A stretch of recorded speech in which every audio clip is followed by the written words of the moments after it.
حدیث نمبر 1۔ آپ فرما رہے تھے کہ تمام اعمال کا دار و مدار نیت پر ہے اور ہر عمل کا نتیجہ ہر انسان کو اس کی نیت کے مطابق ہی ملے گا۔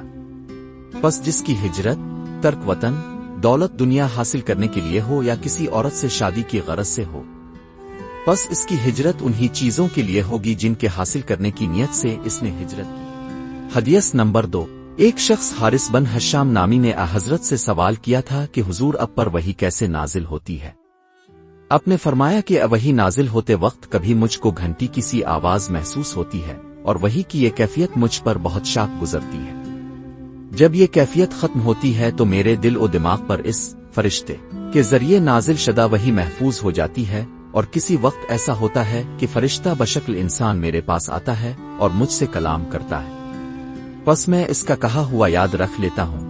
حضرت عائشہ رضی اللہ عنہا کا بیان ہے کہ میں نے سخت کڑاکے کی سردی میں حضرت کو دیکھا ہے کہ اب پر وحی نازل ہوئی، اور جب اس کا سلسلہ موقوف ہوا تو اب کی پیشانی پسینے سے شرابور تھی۔ حدیث نمبر 3۔ حضرت پر وحی کا ابتدائی دور اچھے سچے پاکیزہ خوابوں سے شروع ہوا۔ آپ خواب میں جو کچھ دیکھتے وہ صبح کی روشنی کی طرح صحیح اور سچا ثابت ہوتا۔ پھر من جانب قدرت اب تنہائی پسند ہو گئے اور اپنے غار حرا میں خلوت نشینی اختیار فرمائی، اور کئی دن اور رات وہاں مسلسل عبادت اور یاد الہی و ذکر و فکر میں مشغول رہتے، جب تک گھر آنے کو دل نہ چاہتا توشہ ہمراہ لیے ہوئے وہاں رہتے۔ توشہ ختم ہونے پر ہی اہلیہ محترمہ حضرت خدیجہ رضی اللہ عنہا کے پاس تشریف لاتے اور کچھ توشہ ہمراہ لے کر پھر وہاں جا کر خلوت گزی ہو جاتے۔ یہی طریقہ جاری رہا یہاں تک کہ اب پر حق منکشف ہو گیا اور اب غار ہراہی میں قیام پذیر تھے کہ اچانک حضرت جبریل علیہ السلام اب کے پاس حاضر ہوئے اور کہنے لگے کہ اے محمد پڑھو۔ اب فرماتے ہیں کہ میں نے کہا کہ میں پڑھنا نہیں جانتا۔ اب فرماتے ہیں کہ فرشتے نے مجھے پکڑ کر اتنے زور سے بھینچا کہ میری طاقت جواب دے گئی، پھر مجھے چھوڑ کر کہا کہ پڑھو۔ میں نے پھر وہی جواب دیا کہ میں پڑھا ہوا نہیں ہوں۔ اس فرشتے نے مجھ کو نہایت ہی زور سے بھینچا کہ مجھ کو سخت تکلیف محسوس ہوئی، پھر اس نے کہا کہ پڑھ۔ میں نے کہا کہ میں پڑھا ہوا نہیں ہوں۔ فرشتے نے تیسری بار مجھ کو پکڑا اور تیسری مرتبہ پھر مجھ کو بھینچا، پھر مجھے چھوڑ دیا اور کہنے لگا کہ پڑھو اپنے رب کے نام کی مدد سے جس نے پیدا کیا اور انسان کو خون کی پھٹکی سے بنایا، پڑھو اور آپ کا رب بہت ہی مہربانیاں کرنے والا ہے۔ بس یہی آیتیں اب حضرت جبریل علیہ السلام سے سن کر اس حال میں غار حرا سے واپس ہوئے کہ آپ کا دل اس انوکھے واقعہ سے کانپ رہا تھا۔ آپ حضرت خدیجہ کے ہاں تشریف لائے اور فرمایا کہ مجھے کمبل اڑا دو، مجھے کمبل اڑا دو۔ لوگوں نے آپ کو کمبل اڑا دیا۔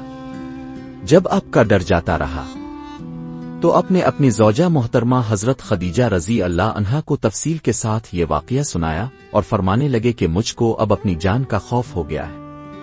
آپ کی اہلیہ محترمہ حضرت خدیجہ رضی اللہ عنہا نے آپ کی ڈھارس بندھائی اور کہا کہ آپ کا خیال صحیح نہیں ہے، خدا کی قسم آپ کو اللہ کبھی رسوا نہیں کرے گا۔ اب تو اخلاق فاضلہ کے مالک ہیں، اب تو کنبہ پرور ہیں، پیکسوں کا بوجھ اپنے سر پر رکھ لیتے ہیں، مفلسوں کے لیے اب کماتے ہیں، مہمان نوازی میں آپ بے مثال ہیں اور مشکل وقت میں آپ امر حق کا ساتھ دیتے ہیں۔ ایسے اوصاف حسنہ والا انسان یوں بے وقت ذلت و خواری کی موت نہیں پا سکتا۔ پھر مزید تسلی کے لیے حضرت خدیجہ رضی اللہ عنہا آپ کو ورقہ بن نوفل کے پاس لے گئے، جو ان کے چچا زاد بھائی تھے اور زمانہ جاہلیت میں نصرانی مذہب اختیار کر چکے تھے اور عبرانی زبان کے کاتب تھے، چنانچہ انجیل کو بھی حسب منشائے خداوندی عبرانی زبان میں لکھا کرتے تھے۔ انجیل سریانی زبان میں نازل ہوئی تھی، پھر اس کا ترجمہ عبرانی زبان میں ہوا۔ ورقہ اسی کو لکھتے تھے۔ وہ بہت بوڑھے ہو گئے تھے، یہاں تک کہ ان کی بینائی بھی رخصت ہو چکی تھی۔